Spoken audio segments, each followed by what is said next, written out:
ہمارے بعض احباب علی وارث کے ٹکڑے لگاتے ہیں، بہت خوبصورت خوبصورت ٹکڑے گاڑیوں پر، ڈرائنگ روموں میں، جگہ جگہ۔ ایک صاحب مجھ سے کہنے لگے آپ کے یہاں شرک ہوتا ہے؟ میں نے کہا جی کیا ہوتا ہے؟ کہنے لگے جی آپ کے یہاں لکھا جاتا ہے علی وارث۔ تو میں نے کہا جس میں پریشانی کیا ہے؟ کہنے اللہ وارث ہے، وَلِلَّهِ مِيرَاثُ السَّمَاوَاتِ وَالْأَرْضِ۔ قرآن یہ کہہ رہا ہے کہ اللہ ہی آسمانوں اور زمینوں کا وارث ہے۔ میں نے کہا جی آپ نے قرآن پڑھا ہے؟ کہنے لگے میں قرآن کا حافظ ہوں۔ میں نے کہا پھر آپ سورہ مبارکہ الانبیاء کی 105ویں آیت مجھے سنائیے۔ آپ یقین جانیے اس نے آیت سنا دی، وَلَقَدْ كَتَبْنَا فِي الزُّبُورِ مِن بَعْدِ الذِّكْرِ أَنَّ الْأَرْضَ يَرِثُهَا عِبَادِيَ الصَّالِحُونَ۔ ہم نے تورات، زبور، انجیل، قرآن میں لکھ دیا ہے کہ زمین کی وراثت ہمارے نیک اور صالح بندوں کے پاس ہے۔ میں نے کہا آپ سے ایک علی وارث ہضم نہیں ہو رہا تھا، ہم 14 کو وارث مانتے ہیں۔ اللہ من الشیطان الرجیم، بسم اللہ الرحمن الرحیم۔ الحمدللہ الذی لا یبلغ مدحتہ القائلون ولا یحصی نعماءہ العادون ولا یعدی حقہ المجتہدون، الذی لیس لصفتہ حد محدود ولا نعت موجود ولا وقت معدود ولا اجل ممدود، فطر الخلائق بقدرته ونشر الرياح برحمته، والصلاة والسلام على الرسول المسدد المصطفى الأمجد المحمود الأحمد، سيدنا ومولانا ومولى الكونين جد الحسن والحسین معانی ابو القاسم محمد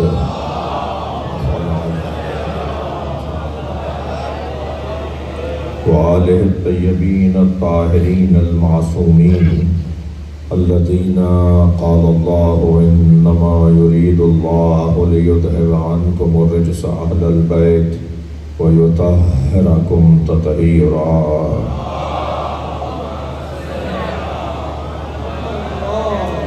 ولعنت اللہ علی اعدائہم اجمعین من یوم عداوتہم الی قیام یوم الدین۔ اما بعد، قال الحکیم فی قرآن الکریم، بسم اللہ الرحمن الرحیم، ثم ورثنا الکتاب الذین اصطفینا من عبادنا صلوات۔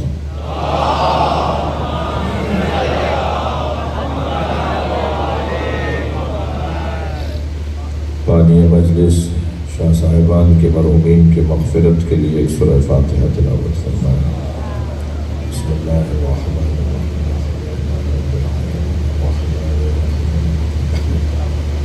إياك نعبد وإياك نستعين اهدنا الصراط المستقيم صراط الذين أنعمت عليهم غير المغضوب عليهم ولا الضالين۔ بسم الله الرحمن الرحيم، قل هو الله أحد الله الصمد لم يلد ولم يولد ولم يكن له كفوا أحد۔ بسم الله الرحمن الرحيم، قل هو الله أحد الله الصمد لم يلد ولم يولد ولم يكن له كفوا أحد۔ بسم الله الرحمن الرحيم، قل هو الله أحد الله الصمد لم يلد ولم يولد ولم يكن له كفوا أحد۔ اللهم صل على محمد وآل محمد۔ مغفرت کے لیے بلند تر صلوات۔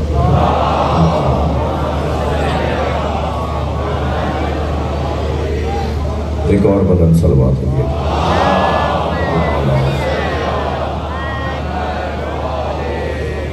سورہ مبارکہ فاطر کی 32ویں آیت میں نے آپ کے سامنے پڑھی ہے۔ میری اور آپ کی جو اساس اور بنیاد ہے وہ ہے قرآن اور اہل بیت۔ ہم نبی مکرم کی قیمتی چیزوں کے امین ہیں۔ نبی کی سب سے زیادہ قیمتی شے قرآن اور اہل بیت، اور وہ اپنی قیمتی ترین شے چھوڑ کر گئے ہیں۔ انی تارک فیکم الثقلین،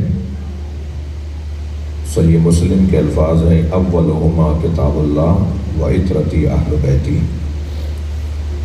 میں دو چیزیں تمہارے درمیان چھوڑ کے جا رہا ہوں. سب سے پہلی ان میں کتاب خدا ہے اور دوسرے میرے عطرت میری اہل بیت ہے. اذکرکم اللہ فی اہل بیتی، اذکرکم اللہ فی اہل بیتی، اذکرکم اللہ فی اہل بیتی. 3 مرتبہ سرکار نے فرمایا میں تمہیں اپنے اہل بیت کے بارے میں اللہ سے ڈراتا ہوں.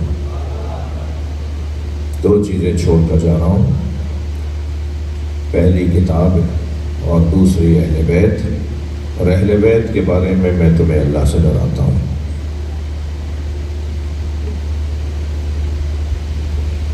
انی تارکن فیکم الثقلین یا ثقلین، یہ 2 ضبط ہیں. ثقلین میں قاف جزم کے ساتھ ہے اور ثقلین میں قاف زبر کے ساتھ فتح کے ساتھ ہے. اگر ثقلین کہیں گے تو اس کے اور معنی ہوں گے اور ثقلین کہیں گے تو اس کے اور معنی ہوں گے. عربی میں جزم اور زبر کا اتنا فرق بن جاتا ہے کبھی کبھی. صرف اگر جزم ہوگا، سکون ہوگا تو اس کے ایک اور معنی ہوں گے، اور اگر فتح ہوگا، زبر ہوگا، مفتوح ہوگا قاف، تو اس کے ایک اور معنی ہوں گے. یعنی اگر نبی فرما کے گئے انی تارکن فیکم الثقلین تو اس کا مطلب یہ ہے کہ 2 بھاری چیزیں، 2 گراں قدر چیزیں، جس کا معمولاً ہم ترجمہ کرتے ہیں 2 گراں قدر چیزیں، 2 وزنی سنگین چیزیں چھوڑے جا رہا ہوں. یہ تو سبھی ترجمہ کرتے ہیں، لیکن ایک اور ترجمہ تبدیل ہوگا اگر ہم نے اس کے تلفظ کو تبدیل کر دیا، اور وہ ہوگا ثقلین. میں تمہارے درمیان 2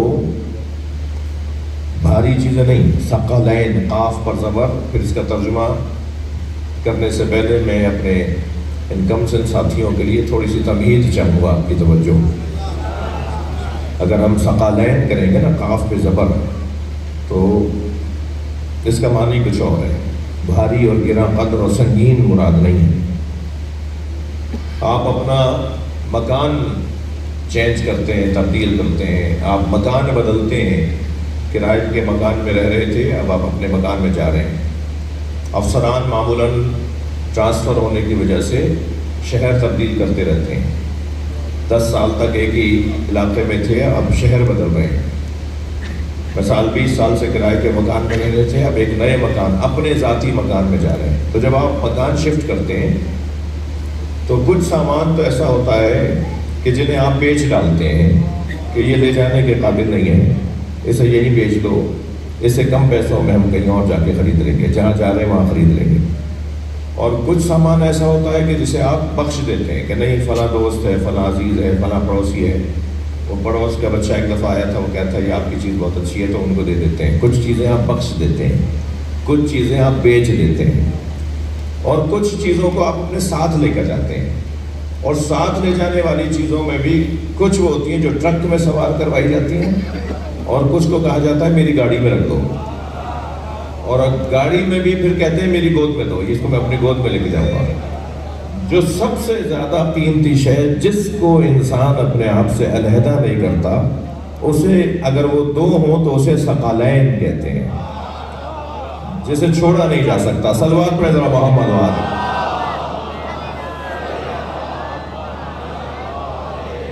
جنہیں وہ بہرحال اپنے ساتھ لے کر جائے گا، جنہیں وہ چھوڑ نہیں سکتا، اپنی جان سے زیادہ عزیز جنہیں رکھتا ہو نا، اور وہ 2 چیزیں ہوں تو انہیں کہا جائے گا ثقلین.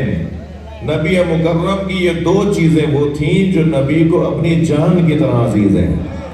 چھوڑ کے جانے والی چیزیں نہیں تھیں، وہ امت کو دے کے چلے گئے.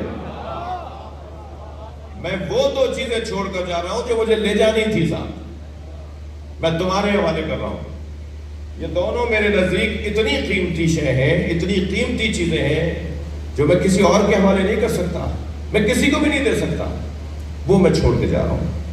اولہما کتاب اللہ، سب سے پہلی ان میں سے اللہ کی کتاب ہے، اور دوسری اپنی اہل بیت میں تمہارے حوالے کر کے جا رہا ہوں. ہمارے پاس نبی مکرم کی 2 قیمتی عزیز ترین چیزیں ہمارے پاس ہیں نبی کی، ایک اللہ کی کتاب اور ایک ان کے اہل بیت۔ اچھا یہ بھی نہیں فرمایا کہ کتاب اللہ و اصحابی، میں دو چیزیں چھوڑ کر جا رہا ہوں، ایک اللہ کی کتاب اور ایک اپنے اصحاب۔ اصحاب اس لیے نہیں فرمائے کہ اصحاب بالآخر 300 سال کے بعد 250 سال کے بعد ختم ہو جانے تھے، مگر کتاب کے ساتھ جو چل سکتا تھا اسے اہل بیت کہا جاتا ہے۔ وہ قیامت تک چلنا ہے ان کو، جب تک قرآن ہے، جب تک اللہ کا کلام ہے، اللہ کی کتاب ہے، نبی کی آل بھی ساتھ چلتی رہے گی، اور آج بھی نبی کی آل ہمارے درمیان موجود ہے۔ یہ دو بنیادی اور اساسی چیزیں، ہمارے تمام عقائد کی بنیاد قرآن اور اہل بیت پر، ہمارے سارے نظریات قرآن اور اہل بیت کے ذریعے۔ جی ہمارے پاس جو کچھ ہے، ہمارا اسلام ان دو چیزوں میں خلاصہ ہوتا ہے، ایسا ہی ہے نہیں؟ ہمارا اسلام یا قرآن سے لیا جاتا ہے، ہم قرآن سے لیتے ہیں، یا اہل بیت سے لیتے ہیں۔ یہ دو گراں قدر چیزیں، اور یہ دونوں ایک دوسرے سے علیحدہ نہیں ہوں گے۔ یہ نبی مکرم 1400 سال پہلی بشارت دے کر گئے، لن یفترقا، لن یفترقا، ہرگز یہ ایک دوسرے سے علیحدہ نہیں ہوں گے۔ حتی یرد علی الحوض، یہاں تک کہ قیامت میں حوض کوثر پر آ کر مجھ سے ملیں گے۔ یہ اس دنیا میں دنیا کی کوئی طاقت نہیں ہے جو ان دونوں کو جدا کر سکے، اور دنیا کی کوئی طاقت نہیں ہے جو ان دونوں میں تحریف لے کر آئے۔ یہ اللہ کی چیزیں ہیں، یہ مجھ مصطفیٰ کی چیزیں ہیں، ان کی حفاظت کی ذمہ داری اللہ نے لی ہے، کوئی نہیں بگاڑ سکتا، ان کا کچھ کوئی نہیں بگاڑ سکتا۔ لہذا قرآن پر تحریف کی بات کرنے والے خود ہی کچھ مدت کے بعد پشیمان نظر آتے ہیں، نادم نظر آتے ہیں، اور اہل بیت کے اوپر ظلم کی حدیں گزارنے والے، اہل بیت پر زیادتیوں کی حدیں گزارنے والے، اہل بیت کے دامن کو خون سے رنگین ضرور کیا مگر دھبے سے رنگین نہیں کیا۔ کردار اہل بیت کا کوئی انگلی اٹھانے کے قابل، اس قابل نہیں ہے کہ جو اہل بیت کے کردار پر بات کرے۔ یہ گویا ان کے اوپر اللہ کی طرف سے پہرا ہے، اللہ کی طرف سے اہل بیت کی عصمت پر، عظمت پر، عزت پر، مقام پر، منزلت پر جو پہرا ہے، اسے ان کا معصوم ہونا کہا جاتا ہے۔ وہ معصوم ہے، ان کی زندگی میں ایک بال برابر بھی کوئی گناہ کا گزر نہیں ہے، شبہ تک نہیں ہے ان کی زندگی میں بال برابر بھی۔ یہ دونوں ایک دوسرے کے ساتھ جڑے ہوئے ہیں۔ قرآن کو اہل بیت کے ساتھ جوڑ دیا، اہل بیت کو قرآن کے ساتھ جوڑ دیا۔ قرآن کے پاس جائیں تو وہ اہل بیت کے پاس بھیجتا ہے، اہل بیت کے پاس جائیں تو وہ قرآن کے پاس بھیجتے ہیں۔ یہ ایک دوسرے کے لیے مکمل ہیں، مکمل، مکمل نہیں، مکمل، ایک دوسرے کی تکمیل کا سبب ہے۔ لہذا ایک ثقل اکبر کہلائے گا اور ایک ثقل اصغر کہلائے گا۔ دو سنگین چیزیں، دو قیمتی چیزیں ہمارے حوالے کرتی ہیں۔ اور میرے بچوں جوانوں، آپ سے صرف اتنا کہتا ہوا گزروں گا کہ ان دونوں کے بارے میں ضروری اور لازمی معلومات رکھنا ہم سب کا فریضہ ہے۔ ماں باپ کی ذمہ داری ہے کہ اپنی اولاد کو قرآن سے متعلق ضروری معلومات فراہم کریں۔ وہ مسلمان ہی کیا مسلمان جسے قرآن پڑھنا نہ آتا ہو؟ وہ کیسا مسلمان ہے جسے اہل بیت کی تعلیمات کی بنیادی باتوں کا علم نہ ہو؟ لہٰذا ہمیں قرآن اور دینیات اپنے علاقے کے اندر موجود مساجد میں، مدارس میں رابطہ کر کے اپنے بچوں کے لیے قرآن کی تعلیم کا اہتمام کرنا اور اہل بیت کی سیرت کے بارے میں آگاہی اور آشنائی حاصل کرنے کا انتظام کرنا میری اور آپ کی ذمہ داری ہے۔ ایسا ہی ہے نہیں؟ ہمیں اہتمام کرنا ہوگا۔ میرا بچہ اے لیول کر رہا ہے، میرا بچہ او لیولز کر رہا ہے، ایک چیپٹر کے 15 ہزار روپے میرے ٹیوٹر کو دے رہا ہوں، تو کیا اتنی اہمیت میرے نزدیک قرآن کی بھی ہے؟ اتنی اہمیت میرے نزدیک اہل بیت کی تعلیمات کی بھی ہے؟ وہ بیش نماز، وہ بیچارہ قاری قرآن، وہ حافظ قرآن، وہ جو قرآن پڑھانے کے لیے گھر میں آتا ہے، اس کو وقت کے اوپر وہ 1000 روپے بھی کل لے لینا، پھر 3 دن کے بعد پھر اس نے اشارہ دیا تو کہا پرسوں دے دیں گے، اتوار آ گیا ہے تو آج بینک بند ہے کل دے دیں گے۔ معلوم ہوا کہ اس کو بار بار منگوا کے اور پھر عالم دین جو مانگتا ہو جائے، معاف کیجیے گا، عالم دین جب مانگنے والا ہو جائے تو پھر اس کا عزت نفس محفوظ نہیں ہوتا، پھر وہ حق اور سچ بول نہیں پاتا جی، پھر یہ کیفیت ہو جاتی ہے۔ تو قرآن اور اہل بیت کے بارے میں ہمیں زیادہ سے زیادہ اہتمام اور انتظام کرنے کی ضرورت ہے۔ یہ دونوں پروردگار عالم نے بڑی قیمتی چیزیں ہمارے حوالے کی ہیں، نبی چھوڑ کر گئے ہمارے لیے۔ یہ کوئی ذہن میں نہ رکھے کہ ان کے خلاف کوئی جو سازشیں ہوتی ہیں وہ کامیاب ہو جائیں گی، نہ آج تک ہوئی ہیں کامیاب اور نہ آئندہ ہوں گی، مگر اس میں میرا کون سا کردار ہے، میرا اس میں کیا کردار ہے؟ میرا کم سے کم اتنا کردار بنتا ہے کہ مجھے قرآن پڑھنا آتا ہو۔ میں نے شاید اسی ممبر سے شاہ صاحب ایک دفعہ یہ کہا تھا، شاید یا حیدرآباد میں کہیں عرض کیا تھا کہ قرآن مجید میں صرف 600 الفاظ ایسے ہیں جو ہماری زبان کے نہیں ہیں، باقی وہ عربی ہے قرآن میں جو ہمارے یہاں بھی بولی جاتی ہے، یعنی ہم بھی وہ الفاظ بولتے ہیں، وہ حروف و الفاظ ہماری زبان میں بھی ہیں جو عربی میں بھی ہیں۔ صرف 600 الفاظ 3 جلدوں میں ادارہ تنزیل والوں نے لاہور میں ایک کورس مرتب کیا ہے، 3 جلدوں کا اگر ایک دورہ کروا دیا جائے اور علاقے کے علماء اور قاریان قرآن اور حافظان قرآن اس 3 جلدوں کا اگر اپنے بچوں کو ایک کورس کروا دیں، ایک دورہ کروا دیں، ایک اس کی کلاسیں لے لیں، تو پھر ضرورت ہی نہیں پڑے گی حتیٰ ترجمہ دیکھنے کی بھی۔ وہ ہم قرآن پڑھ رہے ہوں گے، ہمیں قرآن سمجھ میں آ رہا ہوگا، یہ آسان ہے۔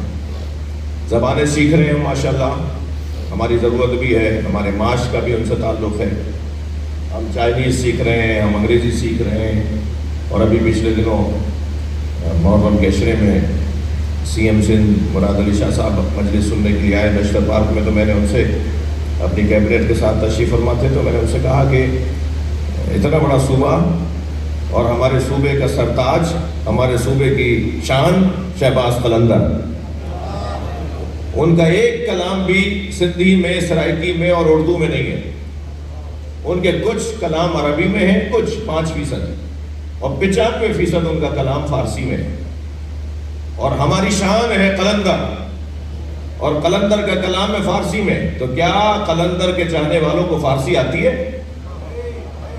تو پھر کلام کیسے سمجھیں گے؟ ذرا صلوات ہدیہ کریں، میں عرض کروں۔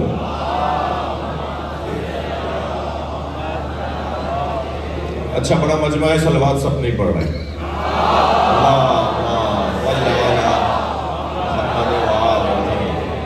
اس سے بھی بلند صلوات پڑھ سکتے ہیں۔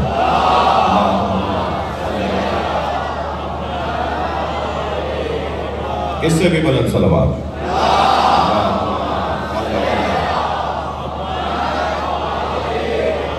اپنا رزق بڑھوائیے بلند صلوات سے۔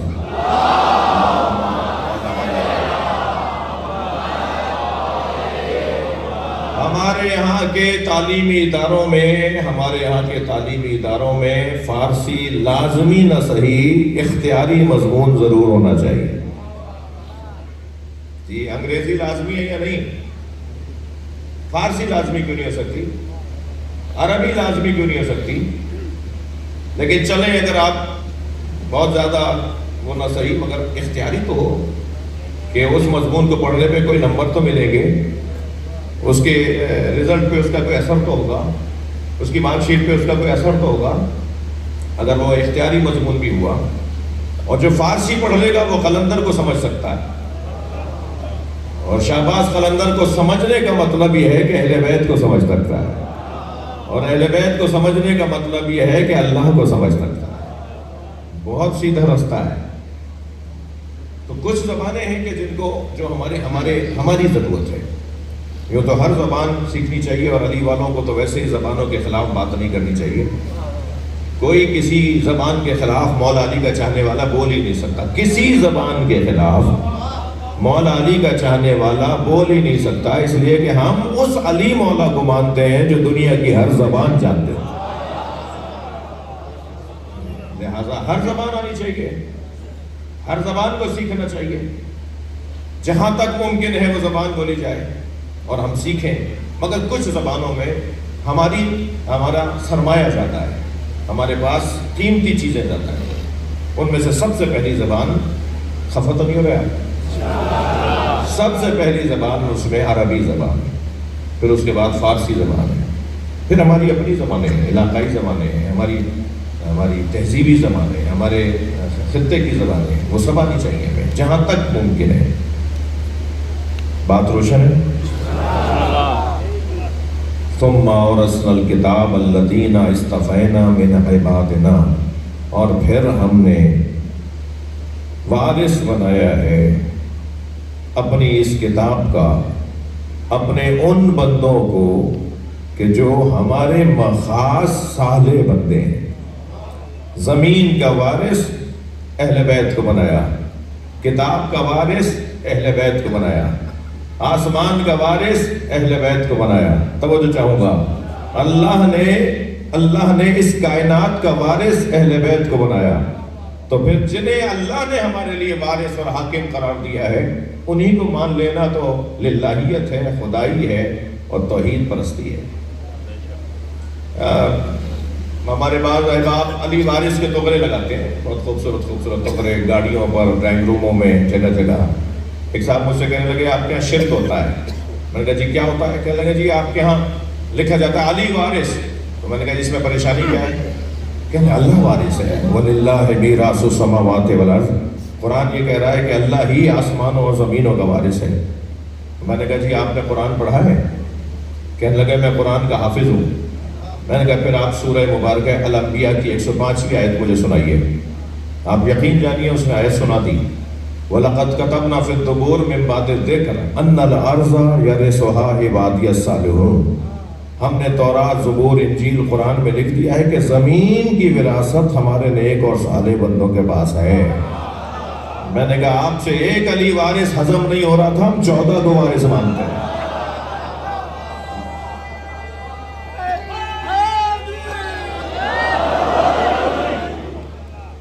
مالک، وارث، عالم، رازق، خالق اللہ ہے۔ یہ ساری چیزیں اس کی ذاتی ہیں، مگر وہ جسے چاہے مالک بنائے، وہ جسے چاہے وارث بنائے، وہ جسے چاہے رازق بنائے، وہ جسے چاہے خالق بنائے۔ اللہ کے حکم سے اگر انی اخلق ہو، حضرت عیسیٰ علیہ السلام فرما رہے کہ میں اس کو بِإِذْنِ ربی، اپنے رب کے اذن سے اس کو خلق کر رہا ہوں۔ یہ حضرت عیسیٰ کا پرندے کو، حضرت عیسیٰ کا مردے کو، حضرت ابراہیم کا پرندے کو، ان ہستیوں کا بے جان چیزوں کو خلق کرنا، یہ اللہ کے اذن سے ہے نا، پھر اس میں کیا پریشانی ہے؟ اس اللہ نے قرآن مجید کا وارث اہل بیت کو قرار دیا ہے، 14 کو وارث قرار دیا ہے۔ جی ایک شخص نے آواز دی، روایت امام حسین علیہ السلام کی ہے،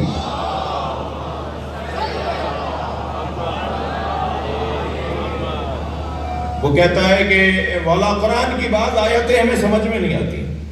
حضرت نے فرمایا جب کبھی تمہیں قرآن سمجھ میں نہ آئے تو ان سے پوچھو جنہیں اللہ نے قرآن کا وارث بنایا۔ اس نے سوالات کرنا شروع کیا، اس نے کہا یہ جو وَلَقَدْ وہ جو ہے لَقَدْ بَعَثَ فِيهِمْ رَسُولًا مِّنْهُمْ يَتْلُو عَلَيْهِمْ آيَاتِهِ وَيُزَكِّيهِمْ وَيُعَلِّمُهُمُ الْكِتَابَ وَالْحِكْمَةَ۔ یہ جو آیت ہے مولا مجھے اس کے بارے میں سمجھائیں کہ اللہ اس آیت میں کیا ارشاد فرما رہا ہے۔ حضرت فرمایا اس میں الجھن کیا ہے؟ کہنے لگا مولا اللہ نے نبی مکرم کو امی قرار دیا ہے، لقد بعث فی الامیین منہم رسولا، ہم نے امیوں میں سے ایک رسول کو بھیجا۔ تو حضرت نے فرمایا کہ اس میں الجھن کیا ہے؟ کہنے لگا کہ جو ان پڑھ ہو معاذ اللہ، جو پڑھا لکھا نہ ہو، جو پڑھنا نہ جانتا ہو، جو لکھنا نہ جانتا ہو، وہ کیسے کسی کو تعلیم دے گا؟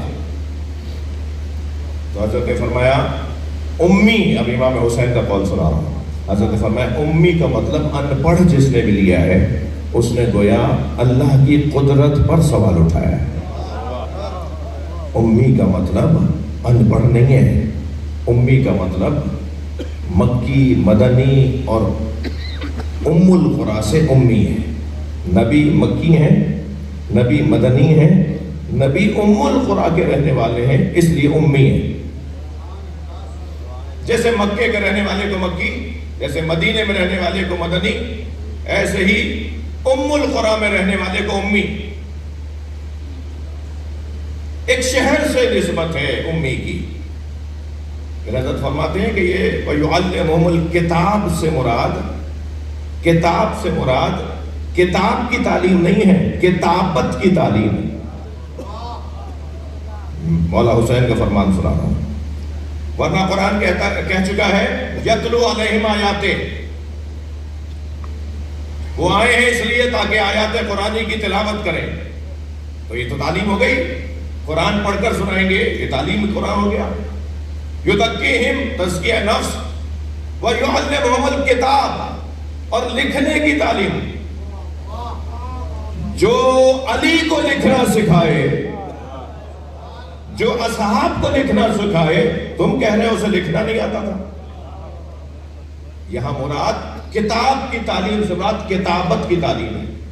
مولا حسین فرما رہے ہیں ہمارے نزدیک یہ ہرگز غلط فہمی ہے کہ نبی کو لکھنا نہیں آتا تھا. لکھنا نہیں آتا تھا اور ہے، لکھتے نہیں تھے اور ہے. بہت سارے کام آتے ہیں مگر کیے نہیں جاتے. بہت ساری چیزیں آتی ہیں، بہت سارے جوابات آتے ہیں مگر جواب دیے نہیں جاتے. جواب نہ دینا اور ہے، جواب نہ ہونا اور ہے. نبی مکرم ایک حکمت کی خاطر لکھتے نہیں تھے، لیکن لکھنا کیا؟ لکھنا سکھانے والی ذات. وہ سوال کرنے والا سوال کر رہا ہے مولا سے. یہ پوری گفتگو امام حسین سے روایت ہے. اس نے کہا حضرت سلیمان علیہ السلام پرندوں کی زبان جانتے تھے، اور حضرت عیسیٰ علیہ السلام مردوں کو زندہ کرتے تھے. حضرت عیسیٰ مختلف بولیوں کو جانتے تھے، ان میں سے ایک پرندوں کی زبان تھی. تو کیا آج کے زمانے میں بھی کوئی ہے کہ جو پرندوں کی زبان بھی جانتا ہو اور مردوں کو زندہ بھی کر سکتا ہو؟ تو حضرت نے اس آیت کی تلاوت فرمائی، ثم اورثنا الکتاب الذین اصطفینا من عبادنا. اللہ اعلان کر رہے ہیں ہم نے اپنے خاص بندوں کو کتاب کا وارث قرار دیا ہے. اور یہ کتاب دو صلاحیتیں کم سے کم رکھتی ہے.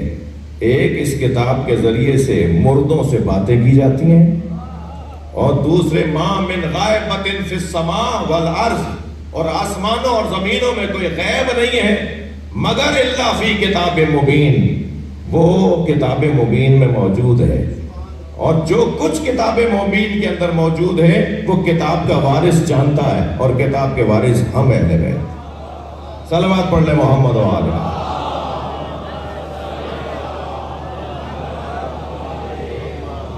اور یہاں اسی روایت میں امام حسین علیہ السلام پھر پورا قصہ دہراتے ہیں کہ تمہیں یاد نہیں ہے، تم نے پڑھا نہیں ہے کہ حضرت سلیمان علیہ السلام ایک مرتبہ اس ہدہد کو تلاش کر رہے تھے جو حضرت سلیمان کو رستہ دکھاتا تھا. وہ ہدہد کا پرندہ ہدہد ایک دن فرمان لے ما لیا لا ارى الہدہد، آج مجھے ہدہد نظر نہیں آ رہا. وکانا من الغائبین، آج غائب ہو گیا. حضرت نے فرمایا حضرت سلیمان کو ایک دن ہدہد نظر نہیں آ رہا تھا کہ جو انہیں رستے دکھاتا تھا، جو بتاتا تھا یہاں میٹھا پانی ہے. وہیں کنواں کھدواتے تھے جہاں سے پھر جہاں وہ آ کے بتاتا تھا اور پھر وہاں سے میٹھا پانی نکلتا تھا. حضرت نے فرمایا کہ حضرت سلیمان تو ہدہد کے بارے میں نہیں جانتے تھے کہ آج ہدہد کہاں چلا گیا ہے، اور ہم وہ ہیں کہ جو آسمانوں اور زمینوں میں جو کچھ مخفی ہے وہ ہم سب جانتے ہیں.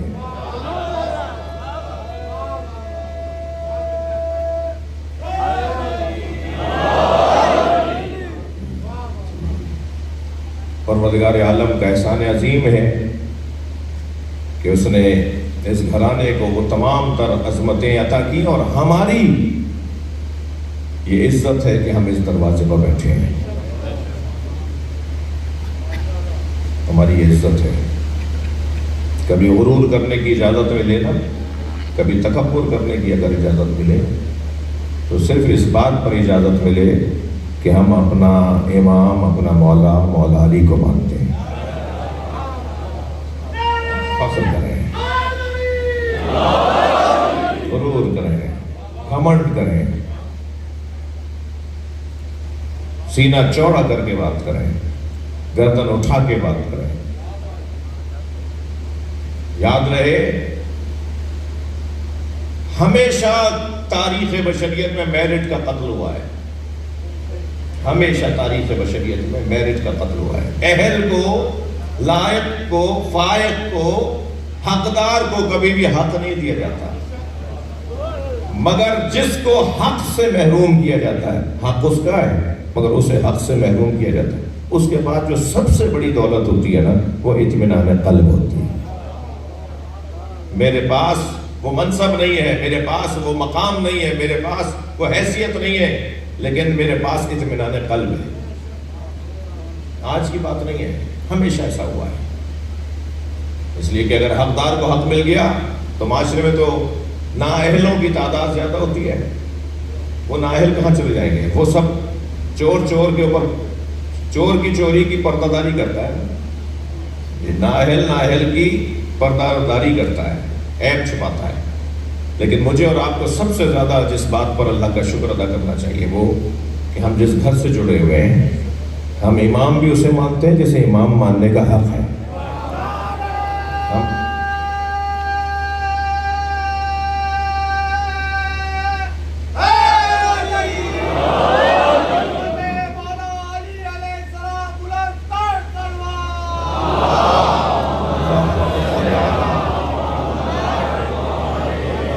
ہم رسول کا خلیفہ بھی اسے مانتے ہیں جسے رسول کا خلیفہ ماننے کا حق ہے. کبھی پوچھیں نا ان بچوں سے، ان جوانوں سے، ان کا حق ہے نا، پوچھا جائے نا ان سے کہ آخر بھائی کیا مصیبت ہے، کیا مسئلہ ہے؟ تم ان لوگوں کے پیچھے لگے ہوئے ہو کہ جن کے پاس تعداد بھی کم تھی. ابھی ایک جگہ مجھ سے پوچھا جانے لگا کہ اگر آپ حق اور سچ پر ہیں تو آپ کی تعداد کم کیوں ہے؟ میں نے کہا ہمیشہ حق اور سچ والوں کی تعداد ہی تو کم ہوتی ہے، اس لیے کہ حق اور سچ بولنے والے کو مصیبتوں کا سامنا کرنا پڑتا ہے، اور مصیبتوں کا سامنا ہر ایک نہیں کر پاتا، لہذا وہ کم ہوتے ہیں. ہمیشہ حق پر جو لوگ ہوتے ہیں ان کی تعداد کم ہوتی ہے. یہ کوئی معیار نہیں ہے کہ کثرت، وَلَوْ أَعْجَبَكَ كَثْرَةُ الْخَبِيثِ. صلوات پڑھیں ذرا محمد و آل محمد.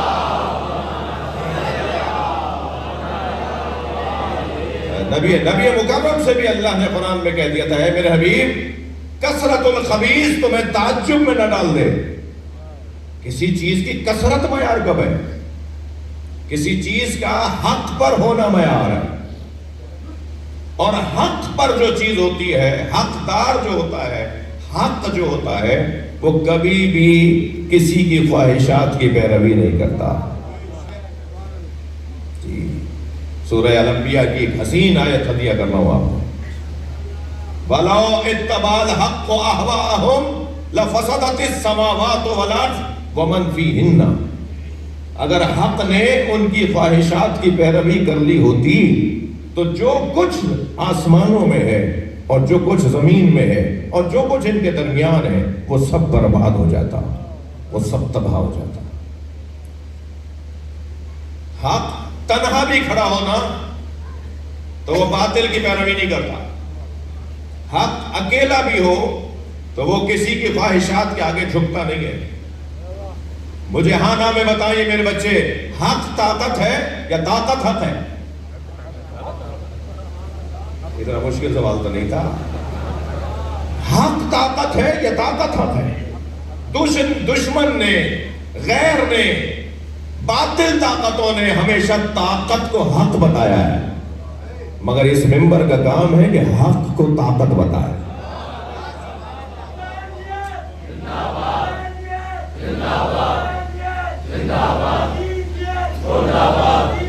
مل کر جواب دیں.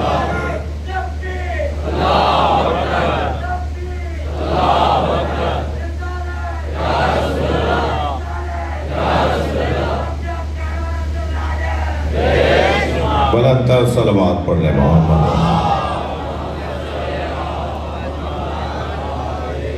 بھائی اتنا بڑا مجمع ہو گیا ہے, آخر تک تقریباً لوگ ہو گئے ہیں, ایک بلند صلوات پڑھیں.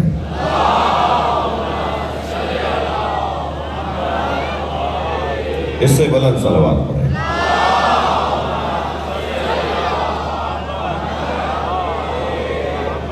ایک اور بلند صلوات پڑھیں.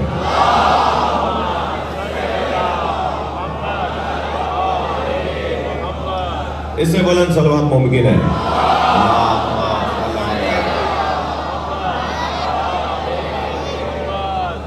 تسلی دیجئے, تھکے ہوئے تو نہیں ہیں آپ حضرات. بات تھوڑی سی آگے بڑھے. اہل بیت کے قرآن اور اہل بیت کے ساتھ جڑے ہوئے لوگ بہت بڑی طاقت رکھتے ہیں. وہ کمزور نہیں ہیں, وہ تنہا نہیں ہیں. ہم مظلوم ہیں, مجبور نہیں ہیں. مظلوم ہونا ہماری عزت ہے, مگر مجبور نہیں ہیں ہم. حق تنہا بھی ہوتا ہے نا, تو وہ طاقت کے ساتھ, استقامت کے ساتھ, بہادری کے ساتھ ڈٹا کھڑا ہوتا ہے. اسے اس کی پرواہ نہیں ہوتی کہ میرے ساتھ کوئی ہے یا نہیں ہے. اور قرآن کا یہ آیت کریمہ اتنا حوصلہ دینے والی آیت ہے. وَلَوْ اتَّبَعَ الْحَقُّ أَهْوَاءَهُمْ, اگر حق نے ان کی خواہشات کی پیروی کر لی ہوتی, لَفَسَدَتِ السَّمَاوَاتُ وَالْأَرْضُ وَمَا فِيهِنَّ وَمَنْ فِيهِنَّ, اور جو کچھ زمین اور آسمانوں میں وہ سب تباہ اور برباد ہو جاتا. جملہ ہدیہ کر رہا ہوں, توجہ سے سنیں گے, اور میری بات منتقل ہو جائے تو مجھے معلوم ہو کہ بات منتقل ہو گئی ہے. جی, حق کسی کی خواہشات کی پیروی نہیں کرتا. اگر حق نے کسی کی خواہشات کی پیروی کر لی ہوتی تو سب کچھ برباد ہو جاتا. اگر آپ کے سامنے ہزاروں کتابیں بھی لا کے رکھ دی جائے نا, کہ اس کتاب میں اس صفحے پر, اس کتاب میں اس صفحے پہ لکھا ہے کہ علی نے کسی کی بیعت کر لی تھی, تو آپ وہ ساری کتابیں سمندر میں ڈال دیجئے گا. قرآن کی ایک آیت کہہ رہی ہے حق کسی کی خواہشات کی پیروی نہیں.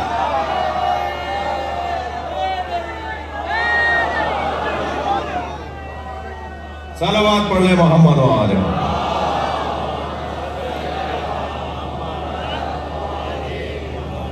اور اگر آپ سے کوئی کہے کہ نہیں ہوا ایسا, توجہ ہے, اگر آپ سے کوئی کہے کہ ایسا ہوا ہے, تو پھر آپ ایک ہی جملہ کہہ دیجئے, آسمان رکا ہوا ہے, زمین سالم ہے, علی نے کسی کی بیعت نہیں.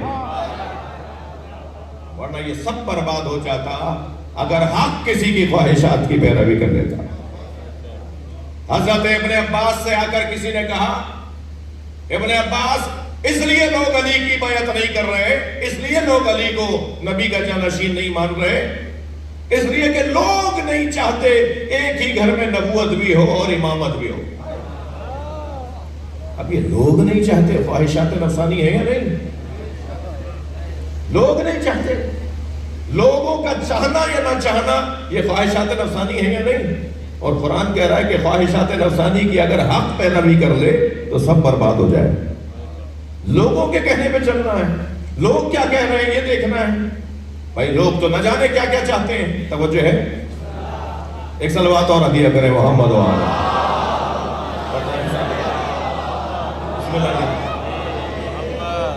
ایک اور صلوات بلند ترین.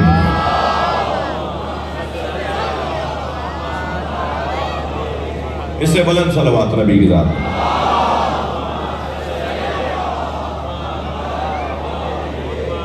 لوگ کیا چاہتے ہیں بھائی لغاری صاحب, لوگ کیا چاہتے ہیں؟ ہمیں اس سے کیا غرض کہ لوگ کیا چاہتے ہیں؟ لوگ تو نہ جانے کیا کیا چاہتے ہیں. مان لیں لوگوں کی باتیں, ہمیں کچھ نظر آتا ہے, ہوتا کچھ ہے, ہوتا کچھ ہے, نظر کچھ آتا ہے. تو ہم اپنی ان آنکھوں پہ بھروسہ کریں. آپ 25 لوگوں کو بٹھا دیجئے, پہلے والے کے کان میں ایک جملہ کہیے کہ آپ دوسرے والے کے کان میں کہہ دو, اب تم تیسرے والے کے کان میں. وہ 25واں بندہ بات ہی کچھ اور کرے گا. 25 لوگ امانت نہیں سنبھال سکتے. صلوات پڑھیں ذرا محمد و آل محمد.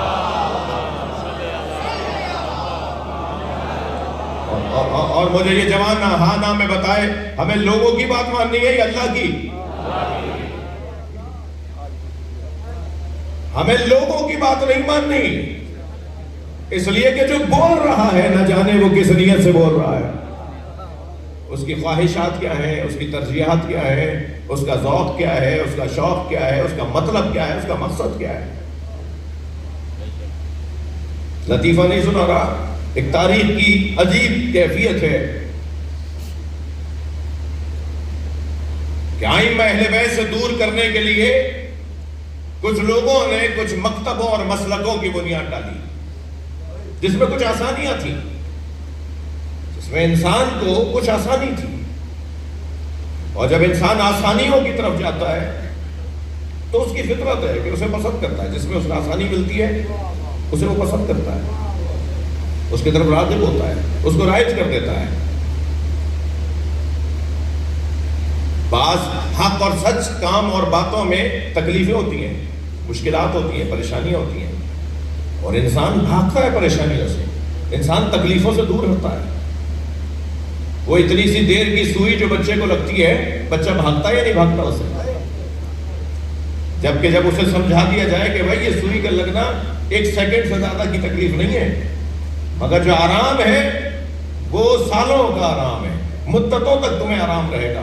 یہ ویکسینیشن ہو رہی ہے، اتنی سی سوئی لگ رہی ہے، اتنی سی انجیکشن کی سوئی چبھے گی، اور اس کے بعد تم ساری زندگی پولیو سے بچے رہو گے، ساری زندگی فلا بیماریوں سے بچے رہو گے۔ مگر بچہ بھاگتا یا نہیں بھاگتا؟ یہ بچہ ہی نہیں، ہمارے معاشرے میں تو سفید بالوں والے بچے بھی ہیں، جن کے سن و سال زیادہ ہیں مگر وہ معمولی تکلیف کو برداشت نہیں کرنا چاہتے اور دائمی تکلیفوں کو اٹھانا چاہتے ہیں۔ تو انسان کی تو فطرت ہے، وہ آسانیوں کو چاہتا ہے، وہ وقتی طور پر تکلیف بھی برداشت نہیں کرتا، کہتا نہیں ابھی تکلیف نہ ہو، کل دیکھ لیں گے، اور پھر کل بعض اوقات وقت نکل چکا ہوتا ہے، تھک تو نہیں رہا، بعض اوقات وقت نکل چکا ہوتا ہے، اس کا کوئی فائدہ نہیں ہوتا۔ بعد میں سوائے ہاتھ ملنے کے اور سوائے افسوس کرنے کے اور سوائے کوڑنے اور جلنے کے اور کوئی رستہ نہیں ہوتا انسان کے پاس۔ کچھ لوگوں نے ایسا کیا، اہل بیت سے دور کرنے کے لیے۔ اہل بیت کے ہاں کچھ سختیاں تھیں، اہل بیت کے ہاں کچھ اصول پرستیاں تھیں، اہل بیت کے ہاں کچھ ایسے احکامات تھے کہ جن کو مانیں گے تو شاید کچھ دیر کے لیے تکلیف رہے، کہیں کچھ آسانیاں لے آتے۔ ان میں ایک پورا مضمون ہے جس کے اوپر بات ہو کہ کہاں کہاں ایسا ہوا اور کیا کیا مثالیں ہیں اس کی۔ ان میں سے مثلاً ایک مثال ہے استحسان اور قیاس کی مثال۔ توجہ، استحسان اور قیاس، جو اچھا لگے اسے دین بنا دو، باقاعدہ دین بنا دو اسے جو تمہیں اچھا لگ رہا ہے۔ 4 لوگوں نے طے کیا یہی صحیح ہے، فیصلہ کر دو یہی صحیح ہے۔ قیاس، استحسان، لہذا اس کی بنیاد پر دین کو مسخ کرنے کا مجھے نہیں معلوم کہ ان میں جنہوں نے شروع کیا تھا ان کا ارادہ تھا یا نہیں، نتیجہ بہرحال یہی نکلنا تھا۔ لہذا بات یہاں تک پہنچی کہ دور 6 امام تک کا آ گیا، اور پھر امام جعفر صادق علیہ السلام نے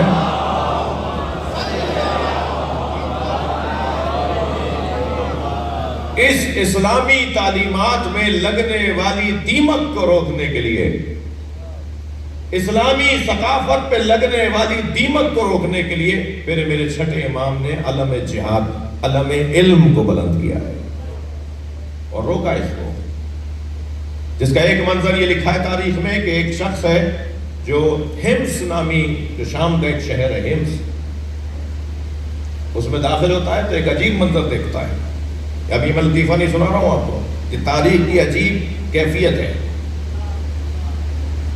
داخل ہوتا ہے تو مؤذن اذان کہہ رہا ہے اور اس کے کان میں مؤذن کے جملے آئے۔ مؤذن یہ کہہ رہا تھا، یشہدون اہل حمص اشہد ان لا الہ الا اللہ، حمص والے کہتے ہیں اشہد ان لا الہ الا اللہ۔ اس نے کہا یہ اذان میں یشہدون کا ہم اہل حمص کہتے ہیں، یشہدون وہ گواہی دیتے ہیں اشہد ان لا الہ الا اللہ، یہ کیا مطلب ہے؟ یہ اذان میں پوچھا بھائی یہ اذان تھوڑی سی تبدیل سی محسوس ہو رہی ہے، کہہ رہے ہیں وہاں ہمارا مؤذن چھٹی پہ گیا ہوا ہے۔ تو ایک یہودی ذرا سریلا تھا، معاف کیجیے گا، اس کا لہجہ ذرا اچھا تھا، تو اس یہودی سے کہا کہ تم اذان کہہ دو، تو اس نے کہا میں تو نہیں کہتا اشہد ان لا الہ الا اللہ، میں تو نہیں کہتا اشہد ان محمد رسول اللہ، تو میں تو یہی کہوں گا کہ حمص والے بولتے ہیں۔ یعنی ایک اسے پسند آیا، اسے صحیح لگا، لوگوں نے بھی تسلیم کر لیا. کون سی چیز کی بنیاد پر اس چیز کو تسلیم کر لیا؟ سر اچھا تھا، گلا اچھا تھا. بھائی اچھا گلا رکھنے والا جو چاہے پڑھ دے. نہیں میری بات نہیں جا رہی نا. صلوات پڑھنے ذرا محمد و آلہ.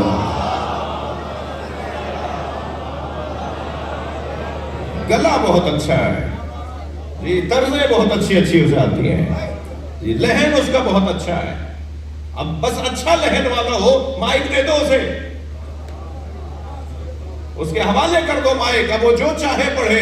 گلا بڑا اچھا ہے، آواز بہت اچھی ہے.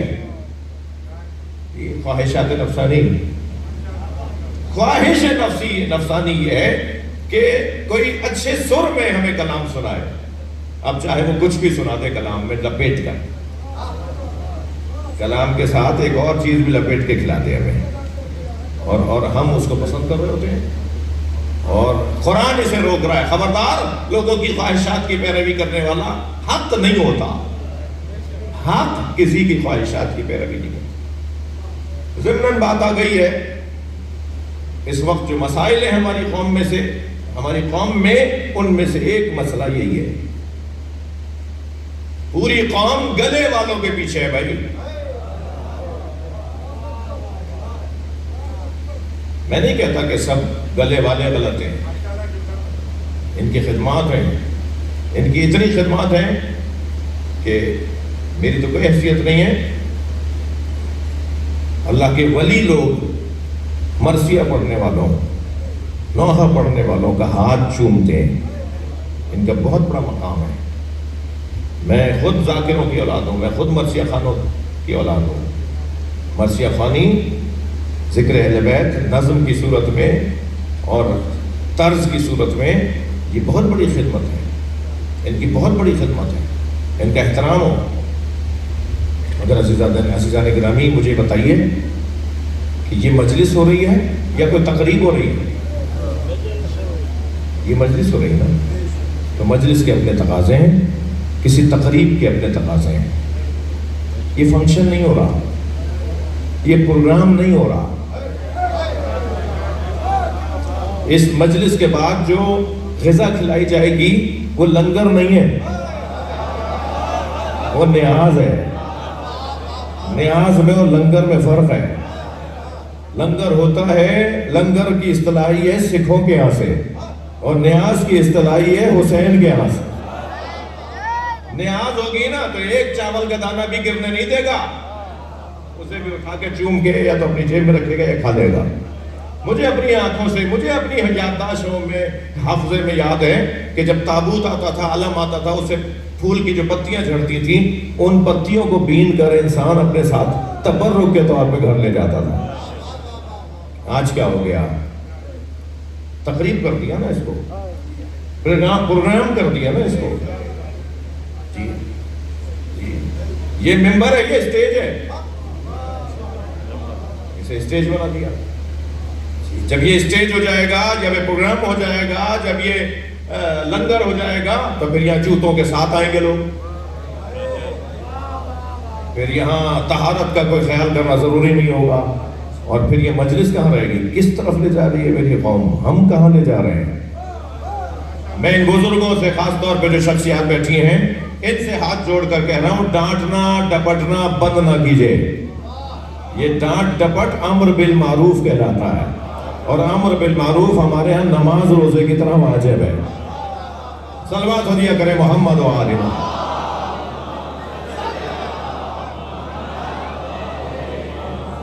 یہ جگہ کچھ اور ہے بھائی. جب میں کہتا ہوں یہاں امام سجاد آتے ہیں، جب میں یہ کہتا ہوں یہاں جناب زہرا آتی ہیں، تو وہ تو جب آئیں گے نا کہ جب اس کے تقاضے پورے ہوں گے. اس کی اپنے شرائط ہیں. تو اس نے سنا کہ وہ کہہ رہا ہے کہ اہل حمز کہتے ہیں اشہد ان لا الہ الا اللہ. اب اچھا لگا، رائج کر دیا. تھوڑا سا اور آگے بڑھا تو کیا دیکھا کہ ایک مولوی صاحب نماز جنازہ پڑھا رہے ہیں، 40 لوگ ان کے پیچھے تکبیریں کہہ رہے ہیں، اور جس کی میت سامنے رکھ کر اسے پڑھا رہے ہیں نا، اس کو باندھا ہوا ہے اور وہ زندہ ہے، اور پکار کے کہہ رہا ہے میں زندہ ہوں، یہ نہ کہہ رہے ہیں اللہ اکبر، وہ کہہ رہا ہے میں زندہ ہوں، یہ کہہ رہے ہیں اللہ اکبر۔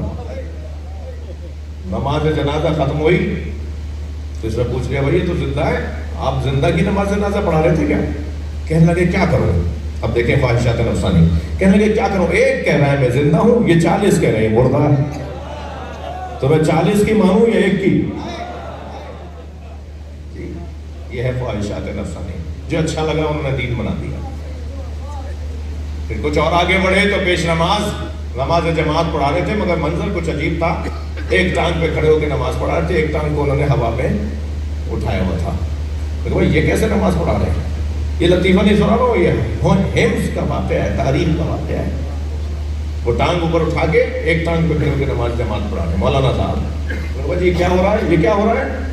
کہنے لگے ان سے ہی پوچھتے ہیں، جب نماز ختم ہوئی ان سے پوچھا گیا، کہنے لگے کیا کروں، میں نماز پڑھانے آ رہا تھا، رستے میں ایک نجس پانی کی چھینٹ لگی میرے پیر پر، تو جو نجس پیر تھا میں نے اسے علیحدہ کر دیا، پاک پیر پہ کھڑے ہو کے نماز پڑھا رہا ہوں۔ استحسان قیاس، ائمہ اہل بیت نے خواہشات نفسانی پہ نہیں چلنے دیا، لوگوں کی خواہشات پر دین کو نہیں چلنے دیا۔ تم اپنی پسند پر دین چلاؤ گے، سب سے زیادہ جو آ کر رکاوٹ ڈالیں گے وہ کربلا والے، وہ ہیں نبی اور آل نبی، وہ ہیں نبی اور علی کی اولاد، کھڑے ہو جائیں گے سامنے آ کر۔ انہوں نے وَلَوْ اتَّبَعَ الْحَقَّ أَهْوَاءَهُمْ لَفَسَدَتِ السَّمَاوَاتُ وَالْأَرْضُ۔ ابن عباس لوگ نہیں کہتے، لوگ کہتے ہیں کہ ایک ہی گھر میں نبوت اور ایک ہی گھر میں امامت نہیں ہونی چاہیے۔ اب انہیں کون بتایا کہ لوگ تو یہ کہتے ہیں، اللہ تو کچھ اور کہتا ہے۔ اللہ تو حضرت ابراہیم کے ہاں نبوت بھی دیتا ہے، امامت بھی دیتا ہے، اور جب نبی ہونے کے بعد، امام ہونے کے بعد حضرت ابراہیم سے سوال ہوا کچھ چاہیے تو فرماتے وَمِن ذُرِّيَّتِي، یا اللہ میری اولاد میں بھی امامت۔ معاذ اللہ، حضرت ابراہیم کو نہیں پتا تھا کہ ایک ہی گھر میں نبوت اور ایک ہی گھر میں امامت نہیں ہونی چاہیے؟ اسی گھر میں امامت بھی ہے، اسی گھر میں نبوت بھی ہے۔ یہ کون سا معیار ہوا کہ ایک ہی گھر میں نہیں ہونی چاہیے؟ معیار تو یہ ہونا چاہیے کہ اس گھر میں لائق ہو کوئی، قابل ہو کوئی۔ ایک گھر میں ہونا کون سا، نہ ہونا کون سا معیار ہے؟ قرآن اور اہل بیت نے ہمیشہ دین کو اور مذہب کو، نظریات کو اور عقائد کو اور اصولوں کو اور فارمولوں کو اور قوانین کو سالم حیثیت میں محفوظ رکھا ہے۔ یہ کام ہے اہل بیت کا، یہ کام ہے قرآن کا۔ اور کبھی غور کیا آپ نے کہ ان مجلسوں کے لیے، اس عزاداری کے لیے ائمہ اہل بیت نے اتنی تاکید کیوں فرمائی ہے؟ خرچہ کیا ہے ائمہ نے ان مجلسوں پر، 1400 سال پرانی ریاضت ہے عزاداری پر، یہ کوئی پچھلے سال سے شروع نہیں ہوئی ہے۔ جب راجہ بازار راولپنڈی کا سانحہ ہوا تو مطالبہ یہ تھا راولپنڈی کے اس روٹ پر بیٹھے ہوئے دکانداروں اور مارکیٹ والوں کا جو تکفیری تھے کہ جلوس کا روٹ بدل دیا جائے۔ تو جو چیز ہماری طرف سے کہی گئی تھی ان میں سے ایک بات یہ کہی گئی تھی کہ تم بعد میں آئے تھے، یہ جلوس اس سے پہلے کا ہے، اگر کوئی جگہ چھوڑے گا بھی نا تو تم چھوڑو گے، جلوس جگہ نہیں چھوڑے گا۔ تم نہیں تھے اور یہ عزاداری تھی، یہ جلوس تھے، یہ ماتم تھا، یہ علم تھے۔ اس کے پیچھے ایک تاریخ ہے۔ یہاں چاند رات ہوتی تھی، وہاں ائمہ کے گھر سے رونے کی آوازیں بلند ہو جاتی، چھٹے امام کی گلی سے لوگوں کا گزر بڑھ جاتا تھا۔ جب کوئی پوچھتا تھا نا کہ آج اس گلی سے، اس کوچے سے لوگ زیادہ آ جا کیوں رہے ہیں، تو کہتے تھے یہ جو گھر ہے نا، اس گھر سے اگر رونے کی آواز آ گئی تو ہم سمجھ جائیں گے کہ محرم کا چاند نظر آ گیا ہے۔ اس کے پیچھے ریاضت ہے۔ کیوں لگایا ہے ہمیں اس کام کے اوپر؟ اس کا فلسفہ ہے۔ انسان نسیان کے خاندان کا لفظ ہے۔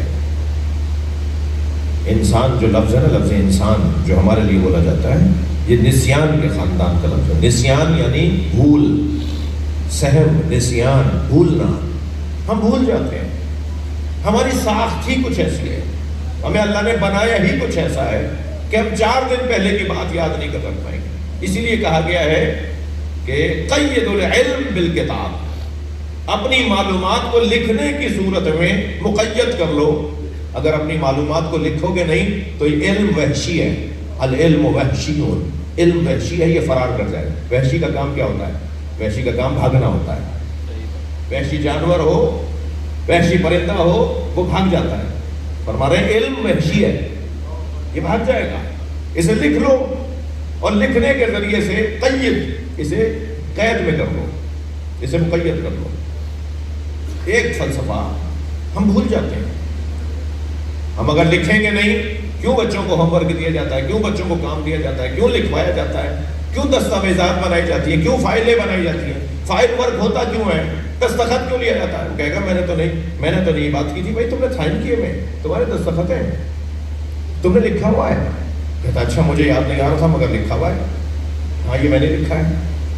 اور پھر جہاں یہ کہہ بھی سکتا ہے نا کہ میں نے نہیں سائن کیے، کسی نے میرے سائن جعلی بنا لیے، تو پھر وہاں انگوٹھا لگوایا جاتا ہے. سائن جعلی ہو سکتا ہے، اللہ کا بنایا ہوا جعلی نہیں ہو سکتا. یہ جو آثار کو محفوظ کیا جاتا ہے، یہ جو کاغذوں کو اور فائلوں کو بنایا جاتا ہے، اس کے پیچھے بھی فلسفہ یہی ہے کہ ہم بھول جاتے ہیں. جو بھولنے کا عنوان رکھتا ہو، جو بھولنے کی کیفیت رکھتا ہو، اس کے لیے علاج کیا ہے، اس کے لیے حل کیا ہے کہ وہ بھولے نہیں. اس کے لیے حل قرآن نے دیا، ذکر فإن الذکر تنفع المؤمنین. بار بار دہراؤ، بار بار دہراؤ. سال بھر بعد محرم آئے گا، پورے 1 سال کے بعد محرم کا چاند آئے گا، عزاداری ہوگی، نوحے ہوں گے، ذکر کربلا ہوگا. تو بعض لوگوں کو برا لگتا ہے جو روزانہ 5 مرتبہ وہی اذان سنتے ہیں، صبح بھی وہی اذان، ظہر میں بھی وہی اذان، عصر میں بھی وہی اذان، مغرب میں بھی، عشاء میں بھی 5 مرتبہ ایک ہی اذان کیوں کہتے ہو؟ ذرا جملے بدل لیا کرو. انسان بھول جاتا ہے. اسے بار بار دہرانے کی ضرورت ہے. یہ عزاداری ہمیں اتنی دیر کے لیے بار بار جتنی دیر ہم مجلس میں بیٹھے ہیں، بار بار ہمیں لے کر آ جاتی ہے، قرآن کے حوالے کر دیتی ہے عزاداری، اہل بیت کے حوالے کر دیتی ہے عزاداری، ہمیں عصر مصطفیٰ میں پلٹا دیتی ہے عزاداری، ہمیں اس سالم دور میں لے جاتی ہے عزاداری جس دور میں قربانی دینے والوں نے قربانی دے کر ہمارے لیے دین کو سالم رکھا. اب بار بار کربلا دہرانے کی ضرورت نہیں ہے، کربلا یاد رکھنے کی ضرورت. 12 اماموں میں کربلا صرف ایک امام نے بسائی ہے، باقی اماموں کو کربلا نہیں بسانی، کربلا یاد رکھنی ہے. ہر امام کی امامت کا حصہ کربلا کو یاد رکھنا. اب ان کی ذمہ داری کربلا بسانا نہیں ہے، اب ان کی ذمہ داری کربلا کو یاد رکھنا ہے. لہذا امام باقر وصیت فرمائیں گے، میری زمین کا اتنا فیصد حصہ عزاداری کے لیے وقف کر رہا ہوں. امام باقر زمین وقف کر کے گئے تھے عزاداری کے لیے. یہ زمین کا جو پیسہ آئے گا اس سے عزاداری ہوگی. امام صادق نے عزاداروں کو جتنا نوازا ہے، شاعروں کو، ذاکروں کو، کیوں؟ تاکہ یہ مرثیے لکھیں، یہ عزاداری کے اصولوں کو مضبوط بنائیں، عزاداری کی تہذیب کو مرتب کریں. ایسے ہی پھر امام موسیٰ کاظم، امام رضا، سب سے زیادہ امام صادق نے اور امام رضا نے، ان 2 اماموں نے عزاداری کے حوالے سے سب سے زیادہ خرچہ بھی کیا ہے. دور ان کا ایسا تھا، موقع انہیں زیادہ ملا تھا اس کام کو کرنے کا. 2 محرم تھی، امام رضا کے شاعر دیبل خزائی امام کی خدمت میں آئے. مولا آج 2 محرم ہے، میں آپ کے جد حسین کا مرثیہ کہہ کے لایا ہوں. امام رضا نے فرمایا دیبل ذرا صبر کرو. حضرت نے اپنے غلام کو بلا کے فرمایا پردہ آویزہ کرواؤ اور بیویوں سے کہو کہ آ کے بیٹھ جائیں.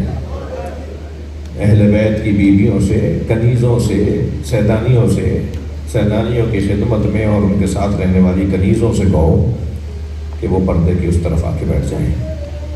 جب غلام نے آ کے بتایا نا کہ مولا صاحب آ کے بیٹھ گئے ہیں، تو حضرت نے پھر دیول کو اشارہ کیا کرسی کی طرف، دیول جاؤ کرسی پہ بیٹھو اور مرثیہ سناؤ۔ دیول خزائی نے مرثیہ پڑھنا شروع کیا، یا فاتح قومی ابنت الخیر فانتبی، اے بہترین مخلوق کی بیٹی فاطمہ زہرا، اے خیر خلق الہی کی دختر فاطمہ زہرا، جنت البقیع کو چھوڑ کے کربلا آ جاؤ۔ کربلا میں آسمان سے چاند اتر رہے ہیں، کربلا میں آسمان سے ستارے اتر رہے ہیں۔ اے سیدہ کربلا آ جاؤ، ایک جانب تمہارا پوتا علی اکبر ایڑیاں رگڑ رہا ہے۔ اے سیدہ کربلا آ جائیے، ایک جانب آپ کے قاسم پہ گھوڑے دوڑائے جا رہے ہیں۔ اے سیدہ کربلا آ جائیے، دیول مرثیہ پڑھ رہے ہیں۔ اے سیدہ کربلا آ جائیے، آپ کے عباس کے بازو کاٹے جا رہے ہیں۔ دیول مرثیہ پڑھتے پڑھتے ایک مرتبہ اس مصرے پر آئے، سیدہ جب کربلا میں سب کو رو چکے تو نشیب کربلا میں آ جائیں جہاں حسین گھوڑے سے گرایا جا رہا ہے۔ یہ کہہ کر دیول خزائی نے مرثیہ مکمل کر دیا۔ رونے کی آوازیں بلند ہو گئیں، امام رضا کی آواز آئی، دیول ممبر سے اترنا نہیں، وہیں بیٹھے بیٹھے ایک اور مصرع بھی لکھ دو۔ اے فاطمہ جب کربلا میں اپنے بیٹوں کو رو چکو تو خراسان میں اپنے غریب بیٹے کی خبر پہ آ جائے۔ اجر و کمل اللہ، اجر و کمل اللہ۔ دیول نے ہاتھ جوڑ کر کہا، مولا مجھے نہیں پتا بی بی کے کون سے بیٹے کی خبر خراسان میں ہے، مولا مجھے نہیں معلوم کہ بی بی کی کون سے بیٹے کی خبر خراسان میں ہے۔ فرمایا دیول مجھے غربت میں مارا جائے گا، مجھے غربت میں زہر دے کے مارا جائے گا اور میری قبر غربت میں بنائی جائے گی۔ میری ماں زہرا سے، میری دادی زہرا سے کہو کہ وہ خراسان میں بھی آ جائیں۔ دیول نے جیسے ہی مصرع پڑھایا نا شعر میں، مرثیہ میں جیسے ہی شعر پڑھایا تو رونے کی آوازیں بلند ہوئی، کنیز پردہ ہٹا کے باہر آئے اور دیول کو آواز دے کر کہنے لگی، دیول خاموش ہو جاؤ، معصومہ قوم بے ہوش ہو گئی ہیں۔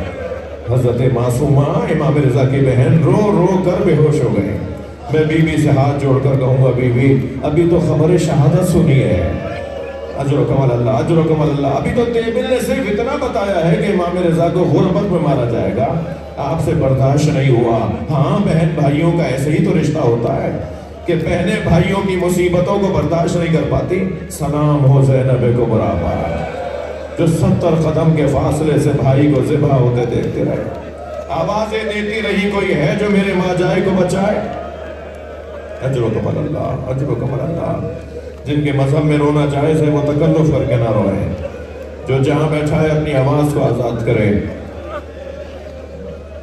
اللہ آپ کو کسی طرح میں نہ رلائے۔ مجھے 2-3 منزلیں لینی ہیں، پرسہ دینے آئے نا، میرے عزیزوں نے روشنیاں بھی بند کر دی۔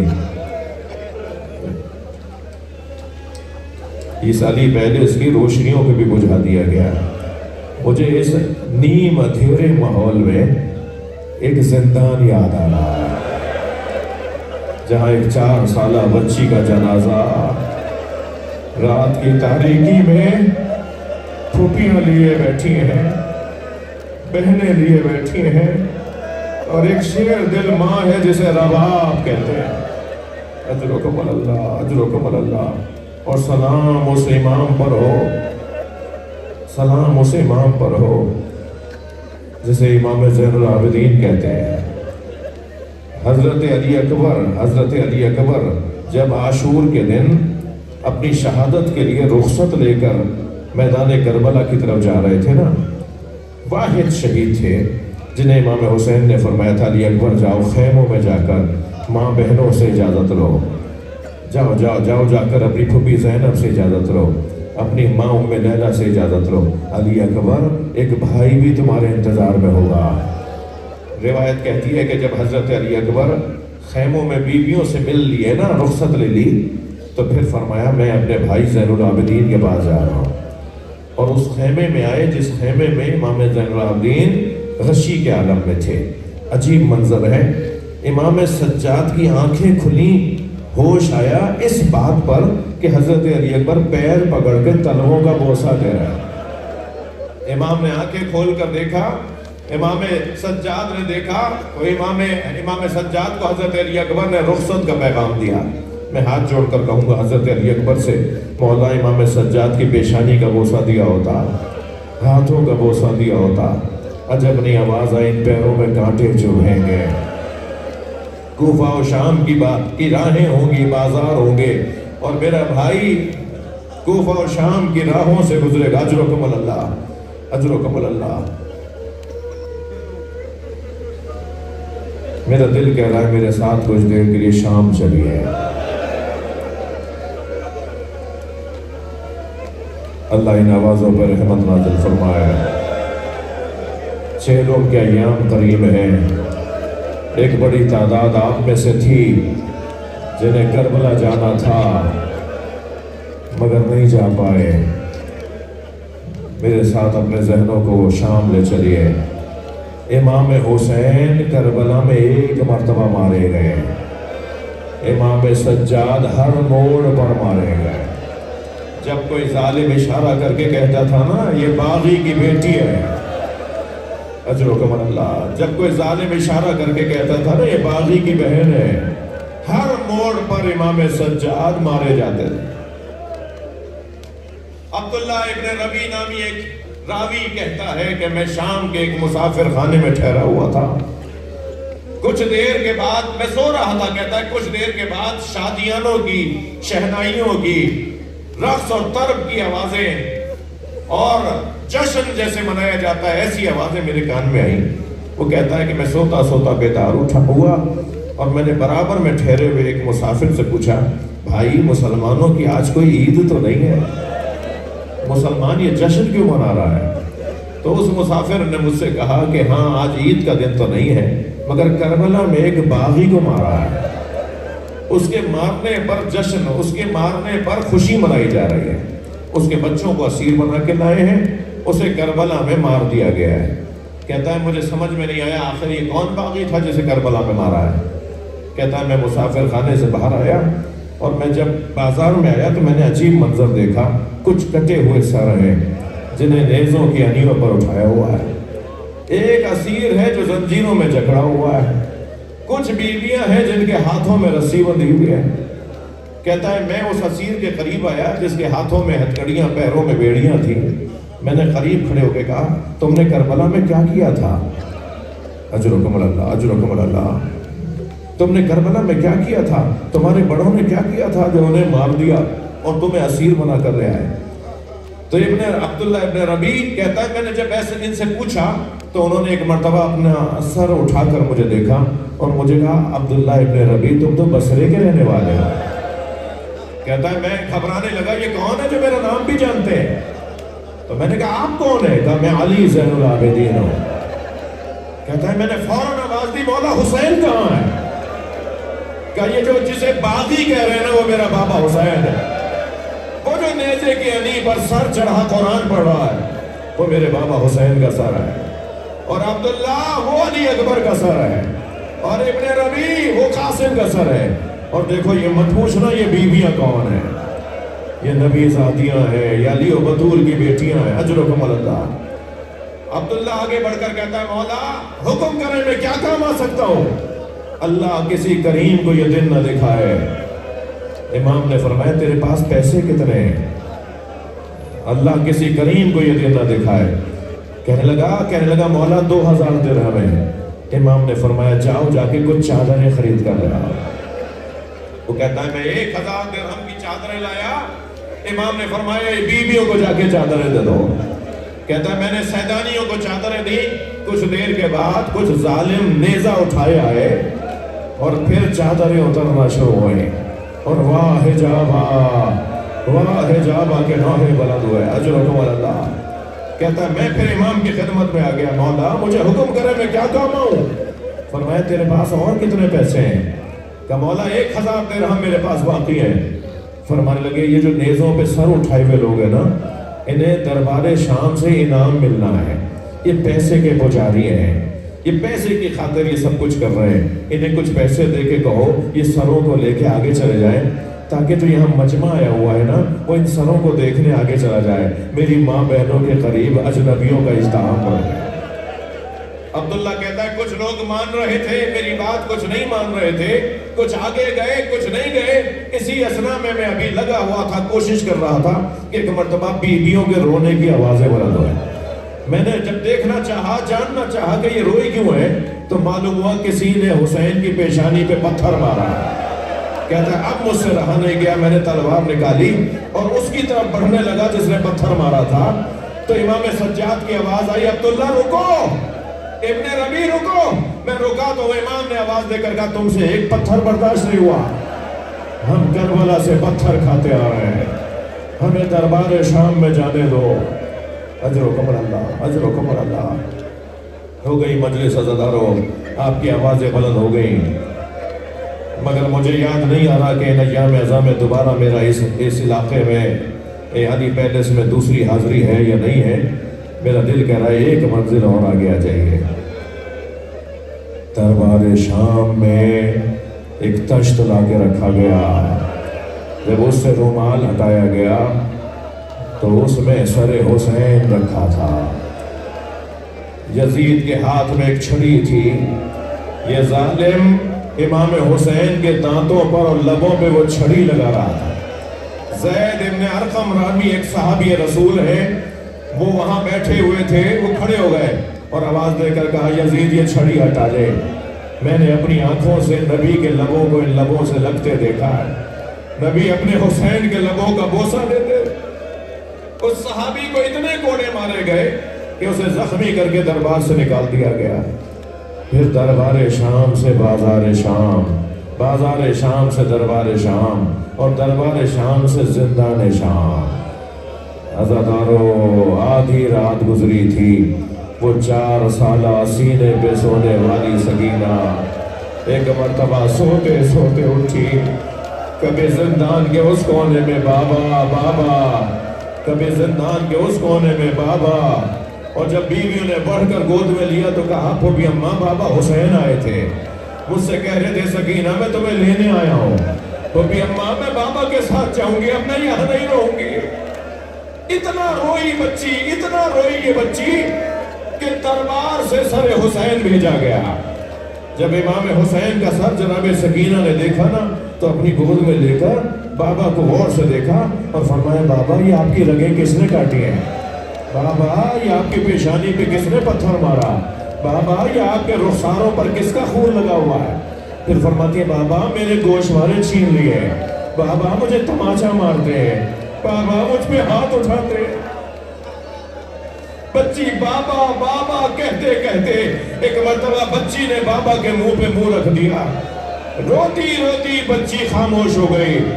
سب یہ سمجھے ہوں گے کہ سکینہ سو گئی۔ امام سجاد آگے بڑھے، نفس پر ہاتھ رکھا، آواز دی اماں زینب اماں رباب کو سنبھالے، آواز آئی انا للہ وَإِنَّا إِلَيْهِ رَاجِعُونَ۔ زندان شام میں حسین کی بچی کا دم نکل گیا۔ الا لعنت اللہ علی قوم الظالمین فسيعلم الذین ظلموا أي منقلب ينقلبون۔